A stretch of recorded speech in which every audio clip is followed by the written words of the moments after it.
고린도후서 6장 11절에서 13절 함께 읽겠습니다. 고린도인들이여, 너희를 향하여 우리의 입이 열리고 우리의 마음이 넓었으니 너희가 우리 안에서 좁아진 것이 아니라 오직 너희 심장에서 좁아진 것이니라. 내가 자녀에게 말하듯 하노니 보답하는 양으로 너희도 마음을 넓히라. 아멘.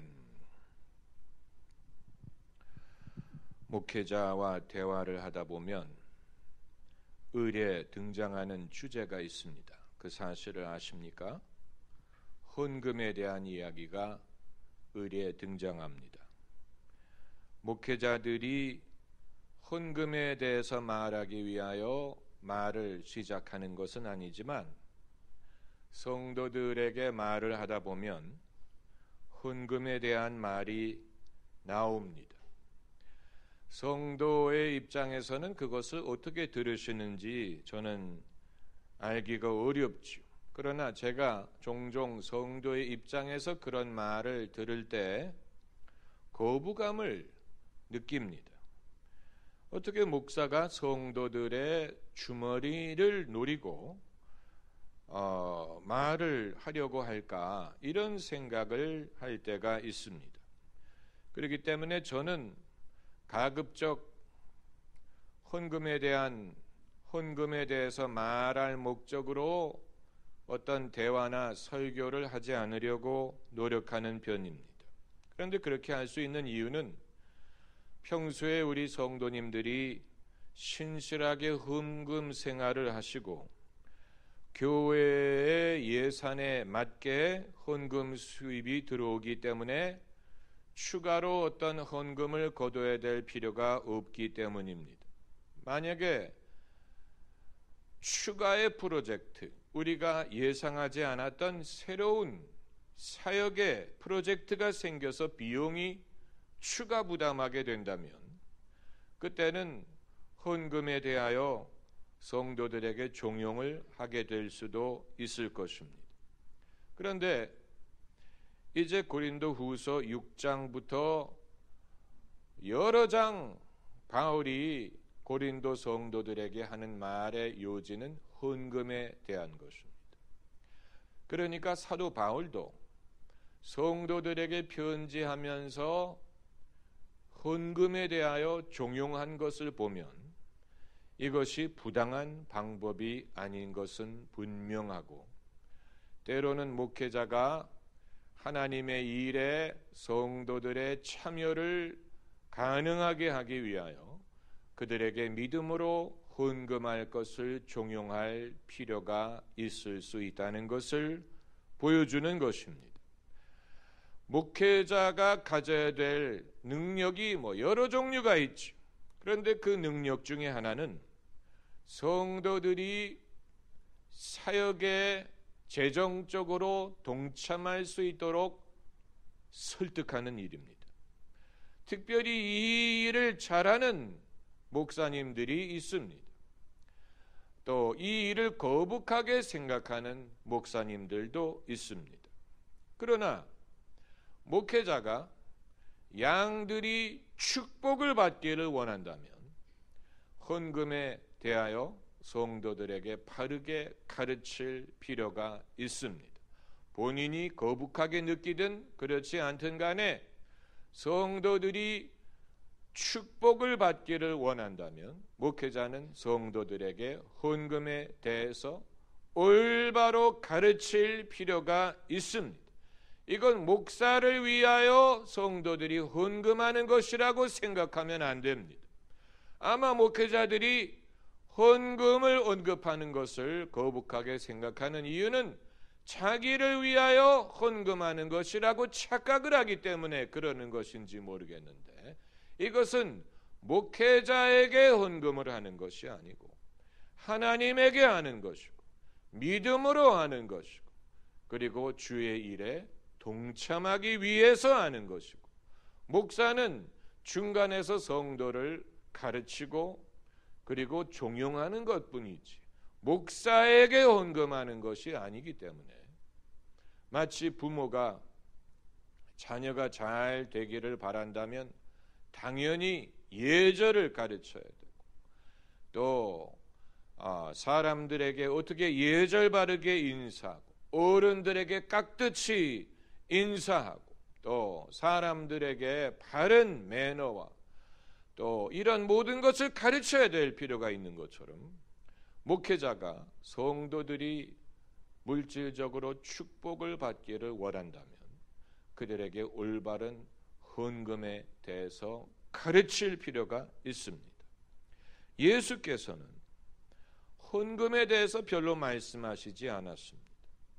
예수님은 특별히 당신에게 헌금할 것을 누구에게 종용하신 적이 없습니다. 부자 청년이 예수님에게 찾아왔을 때 내 소유를 팔아 가난한 자들에게 나눠주라고 말씀을 하셨지, 내게 헌금을 하라라든가 이런 식으로 성도들의 헌금을 종용하는 말씀을 하신 적이 없지. 그럼에도 불구하고 예수님이 헌금을 받으셨다는 증거는 제자 중에 돈꾀를 맡은 제자가 있었기 때문이고, 또 수잔나와 막달라 마리아 같은 여성들이 자기의 소유로 예수님을 섬겼다라는 구절이 있는 것을 보면 당연히 예수님의 사역도 헌금을 받았을 것이라고 우리가 추측할 수 있습니다. 그러나 예수님은 헌금에 대해서 별로 강조하시지는 않았습니다. 아마 그 이유는 예수님의 사역은 저비용 고효율의 방식으로 했기 때문이었을 것이라고 봅니다. 예수님의 사역이 저비용일 수 있었던 이유는, 첫째는 예수님이 부양할 가족이 없으셨고, 제자들도 부양할 가족이 없었고, 또 건물을 짓는다거나 어떤 이 투자를 필요로 하는 그런 사업을 하지 않으셨습니다. 그리고 제자들 모두가 무보수로 섬겼고, 그리고 예수님은 단기간에 사역을 하셨기 때문에 예수님의 공생의 사역은 비용이 그렇게 많이 들었으리라고 생각하지 않습니다. 그러나 예수님이 승천하신 후에 사도들의 사역은 그러지 않았을 것이라고 봅니다. 왜냐하면 그들은 더 장기적으로 일했고, 그리고 교회를 세울 필요가 있었고, 많은 사람들을 동원했고, 그리고 복음을 멀리 전하기 위해서는 이것은 상당한 비용이 드는 일이었습니다. 사도 바울이 대륙을 오가며 복음을 전했습니다. 아시아와 유럽을 오가며 여러 먼 곳을 찾아다니면서 교회를 세우면서 일꾼을 세우면서 그러면서 사역을 하는데 상당한 비용이 들었을 것이고, 그리고 사도 바울은 사도였기 때문에 자기 개인의 사역뿐만이 아니고 자기가 감독하고 있는 많은 교회들을 위해서 헌금을 거둘 때가 있었던 것으로 보입니다. 그러니까 개교회의 예산을 위한 것이 아니고 그 보호와 감독 아래에 있는 여러 교회들, 그 중에는 기근이 왔다든가 경제적인 어려움을 당하는 교회들이 있었고, 사도 바울은 그 모든 교회들을 감독하고 돌보는 입장에서 성도들이 때로는 다른 교회에 도움을 줄 수 있는 헌금을 종용한 그런 성경 구절을 여러 군데 발견하게 됩니다. 아마 어떤 사람들은 내가 굳이 성도들에게 돈의 필요를 말하지 않아도 하나님이 그 마음을 감동하셔서, 나는 말하지 않아도 하나님이 감동하셔서 성도들이 저절로 헌금을 하게 되지 않을까, 이렇게 생각을 할 수 있습니다만은, 그것은 약간 선비적인 생각이고 마치 돈의 필요를 내 입으로 말하는 것은 좀 부끄러운 일인 것처럼 생각하는 그런 성격이 있습니다. 우리는 약간 그런 선비적인 기질이 있습니다. 그래서 돈을 싫어하는 것이 아닌데 그럼에도 돈에 대해서 직접적으로 말하는 것을 꺼리고 돈을 전달할 때에도 직접 전달하기보다는 어디다가 올려놓고 마치 더러운 것처럼 뭐 여기다 놨다 그러면 놨다는 사실을 눈여겨보지도 않습니다. 마치 초연한 것처럼 안 놓고 가도 되는 것처럼 그 레슨 받는 학생들이 레슨비를 선생에게 직접 전달하지 않고 책상에다 놓고 갑니다. 어느 스승도 레슨비를 자 내놔 하고 직접 받지 않습니다. 그건 스승과 제자의 관계가 그런 식으로 돈으로 얽히는 것은 옳지 않다고 생각하기 때문인데 그렇다고 안 받느냐? 받습니다. 그러니까 우리의 위선, 우리의 이 이중적인 모습을 보여주는 것이죠. 어느 스승도 안 가져와도 된다라는 식으로 하지는 않죠. 왜냐하면 본인도 공부를 많이 한 것이고 바쁜 사람이고 시간을 내서 레슨을 할 때 당연한 것 아닙니까? 그러나 마치 거기에 대해서 초연한 듯한 모습을 보여야 되는 것 같은 압력을 우리가 은연중에 받는다는 것입니다. 그러다 보니까 돈의 필요, 재정적인 필요를 굳이 말하지 않아도 하나님이 마음을 감동하셔서 그건 내가 터치하고 싶지 않은 일을 하나님에게 맡기는 것입니다. 나는 말하지 않고 하나님이 좀 말해달라고. 돈에 대해서 나는 말하고 싶지 않으니 하나님이 그건 하나님에게 더러운 일을 시키는 것과 마찬가지. 그렇지 않습니까?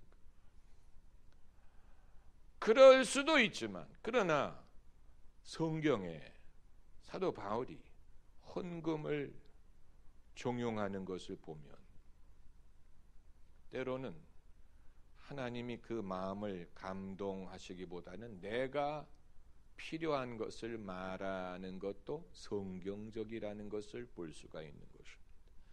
우리는 이런 데에 있어서 성경적인 방법을 배울 필요가 있습니다. 바울이 지금 본문에서 굉장히 우회적인 방법으로 말을 하지만 이제 앞으로 읽다 보면 여기에 대해서 아주 적나라하게 말을 하고 그리고 오늘 본문이 우회적으로 말하는 것 같지만 자세히 읽어보면 이처럼 배짱 있게 헌금을 종용하는 구절도 성경에서 찾아보기 어렵습니다. 왜냐하면 바울이 뭐라고 말하냐면 고린도인들이여 너희를 향하여 우리의 입이 열리고 우리의 마음이 넓었으니 우리가 이만큼 수고를 했으니 우리가 이만큼 섬겼으니 라는 말이 그래서 뭐라고 말하냐면 너희가 우리 안에서 좁아진 것이 아니라 오직 너희 심장에서 좁아진 것이니라. 그 말은 너희들이 치사하다는 말을 하는 거예요. 너희들이 깐깐하다.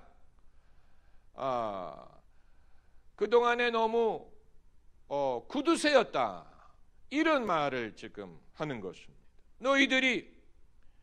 너희 심정에서 좁아진 것이라 인색하다라는 말을 하는 것입니다. 내가 자녀에게 말하듯 하노니 보답하는 양으로 너희도 마음을 넓히라. 성경의 이 구절처럼 아주 담대하게 헌금을 종용하는 구절을 찾기가 어렵습니다. 사도 바울이 이렇게 했습니다. 너희를 향하여 우리의 입이 열리고 마음이 넓었으니 이건 우리가 말씀과 사랑으로 성도들을 섬겼으니 거기에 대해서 너희도 보답하는 양으로 너희도 마음을 넓히라. 여기서 이제 마음을 넓히라는 말은 여러 가지 섬김이라든가 협조라든가 도움이라든가 동참을 말하는 것이지만, 그러나 빼놓을 수 없는 게 뭐예요? 헌금을 말하는, 헌금을 말하는, 보답하는 양으로 마음을 넓히라는 말은 헌금을 좀 더하라는 뜻입니다. 사도 바울이, 어떻게 사도 바울이 이런 말을 할 수 있습니까? 했으니까 지금 말씀드려요. 사도 바울이 여기에 대해서 아주 담대하게 말했어요. 이건 부끄러운 일이 아니에요. 쉬쉬해야 되는 일이 아니에요. 창피한 말을 하는 게 아니에요. 하나님의 일을 하기 위해서는 돈이 필요합니다. 우리는 돈이라는 말도 입에 올리기를 꺼려서 재정이 필요하다고 말하죠. 그만큼 우리의 이중적인 면, 돈이란 말을 하면 어디 돈 난다고 생각을 하는 모양이에요. 재정이라든가 무슨, 그래서 돌려 말하지 뭐 사랑이라든가 무슨 뭐 정성이라든가. 그런데 결국 사도 바울이 말하는 것은 이제 연보라는 말로 여기 번역이 돼 있죠. 연보. 연복의 앞에서 어떤 부자가, 연보라는 말은 요즘에 안 쓰는 말인데 헌금이란 뜻이죠. 헌금, 너희의 연보에 대하여라고 바울이 여러 번 말하는 것을 읽을 수 있습니다. 헌금에 대한 것입니다. 그럼 헌금을 안 하면 내가 마음을 넓히지 않는다는 얘기입니까? 돈이 많은 사람만이 마음을 넓힐 수 있다는 말입니까? 당연히 아니지. 그런 식으로 오해하는 사람들이 있기 때문에 목회자들이 직설적으로 말하지를 못하는 것입니다. 돌려서 말하는 이유는 사람들이 잘못 이해할까 봐 그런 것입니다. 당연히 성도들이 보답하는 마음으로 마음을 넓힐 수 있는 방법은 여러 가지예요. 그러나 빼놓을 수 없는 것은 헌금이죠. 헌금. 왜냐하면 돈의 역할은, 이건 뭐 상식적으로 우리가 아는 것이지만 돈의 역할이 무엇입니까? 돈은 이 가치를 담는 방법으로 돈이 여러 가지 형태의 가치로 변신할 수 있습니다. 그러니까 내가 누구네 집에 쌀을 먹을 양식을 전달하려고 할 때 내가 쌀을 치고 갈 필요가 없이 그 집에 돈을 전하면 그 사람들이 그것으로 쌀을 사든 무슨 뭐를 사든 필요한 것을 살 수가 있어요. 만약에 우리가 뭐 지진이 난 지역이라든가 홍수가 난 지역에 의약품을 보내려고 할 때 우리가 의약품을 지고 가겠습니까? 어떻게 그걸 전달하겠습니까? 우리가 무슨 비행기를 전세내서 의약품을 전달하겠습니까? 얼마나 불편합니까? 그러나 돈을 전달해 주면 그들이 필요한 의약품을 구입할 수가 있는 것이죠. 그렇지 않습니까? 이처럼 돈이라는 것은 여러 가지 필요한 형태로 변신할 수 있는 그런 용도가 있기 때문에 사람들이 돈을 사용하는 것입니다. 화폐의 귀중함이 거기에 있습니다. 그러니까 뭐 선물을 할 때도 너 이번 뭐 생일날 크리스마스에 뭐를 원하니? 라고 했을 때 만약에 뭐 가족이 나는 뭐 피지 섬에서 나는 피지 생수를 선물로 원해요. 그러면 선물을 하기 위해서 내가 피지로 날아가야 됩니까? 그래서 그 물을 사다가 갖다 줘야 됩니까? 그러나 돈을 주면 본인이 직접 그것을 주문해서 마실 수가 있는, 이 우리가 상식적으로 아는 것입니다. 상식적으로 아는 것입니다. 다만 그래서 헌금의 귀중함이 사도 바울이든 디모데든 디도든 뭐 아볼로든 누구든 그들이 필요한 것을, 헌금이 있으면 필요한 것을 적재적소에 구할 수 있다는 장점이 있는 것입니다. 뭐 에베소 교회가 뭐 교회를, 예배당을 새로 짓기 위해서 벽돌이 필요하다 했을 때 에베소 교회가 벽돌이 필요하대, 여러분 다 같이 벽돌을 몹시다. 그래서 그 벽돌을 어떻게 전달을 하겠습니까? 그렇잖아요. 그러나 헌금을 보내주면 에베소 교회가 자기들이 필요한 벽돌을, 그것을 구입해서 예배당을 지을 수 있고, 이런 역할, 아니면 인력이 필요하다, 그 교회가 무슨 뭐 교회 목회자가 필요하다, 교회를 관리할 사람이 필요하다든가 무슨 뭐 인력이 필요하다고 했을 때 그 필요한 사람이 배를 타고 거기를 찾아가지 않더라도 헌금을 보내주면 그 교회가 그 주변 가까운 데에서 필요한 재능과 능력을 가진 사람을 찾아서 고용을 해서 필요한 인력을 제공할 수 있는 그런 장점이 있습니다. 이거 아주 상식적인 것이지만 그 당시에 2000년 전에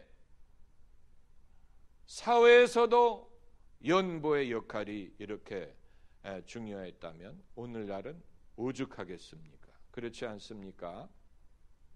다만 이 사도 바울은 여기에 대해서 숨기지 않고 성도들에게 솔직하게 직설적으로 분명하게 말을 했고, 이것은 하나님의 감동으로 한 것으로 사도 바울이 이렇게 할 수 있었다면 우리도 이렇게 하는 것이 비성경적인 방법이라거나 뭐 우리가 회피해야 될 무슨 민망한 일이 아니라는 것을 볼 수가 있는 것입니다.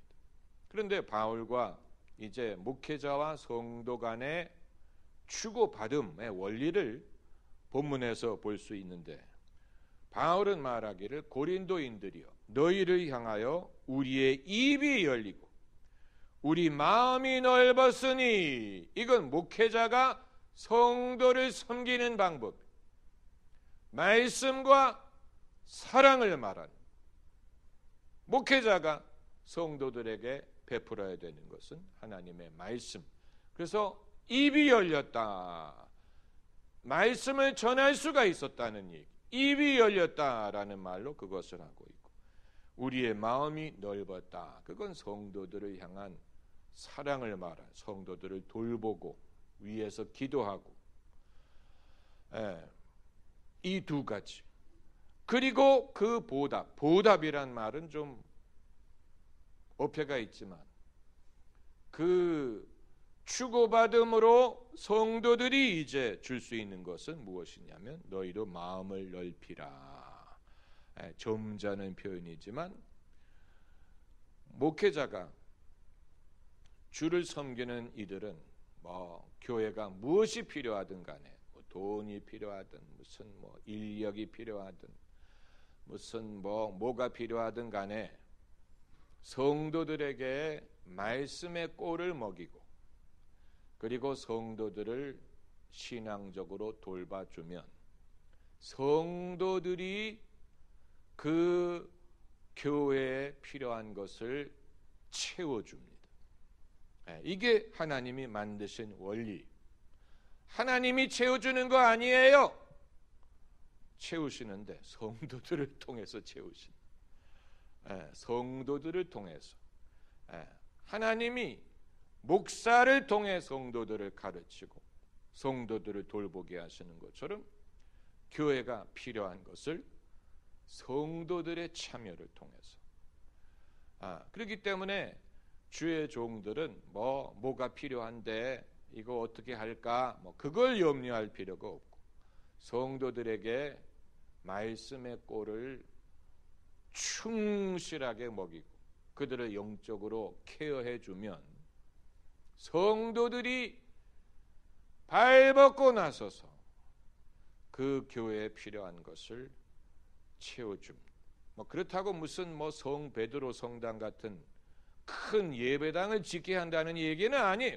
그럴 필요도 없지만, 그러나 그 교회가 하는 사역에 필요한 만큼 성도들이 도울 것입니다. 그게 정석이에요.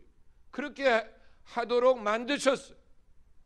성도들이 그것을 억지로 하는 게 아니고 기쁨으로 하고 믿음으로 하고, 성도들이 거기에 대해서 사명감을 느끼고 보람을 느끼고, 여러분, 교회는 이와 같이 세워져 가는 것입니다. 이런 식으로 교회가 세워져 가도록 주님이 만드셨어요. 아마 어떤 분들은 만인 제사장설을 개신교들이 믿는데, 그럼 만인이 제사장이면 아무도 헌금 낼 필요가 없겠네요. 모두가 제사장이 되면 모두가 입이 열리고 보답하는 사람은 없어진다는 그런 문제가 발생하죠. 그렇죠? 그러니까 만인 제사장설도 우리가 새겨서 들을 필요가 있는 것이지, 모두가 제사장이 된다고 모두가 목회자 역할을 하고 아무도 성도의 역할을 안 하는 건 아니에요. 무슨 말인지 아시겠죠? 그 만인 제사장설은 그런 걸 말하기 위해서 있는 게 아니고, 사도 베드로도 성도들이 선한 일을 하도록 그들을 equip, 그들을 준비시킬 사명이 사도와 선지자, 목사, 교사, 복음 전하는 자에게 있다고 말했지만, 그럼에도 사도의 입장에서 성도들이 양의 꼴을 먹는 양들이 이 사역에 동참하는 차원에서 그들이 마땅히 할 바를 알렸고, 그리고 성도들은 그 말을 듣고 순종하였을 것이라고 보는 것입니다. 할렐루야. 기도하십시다.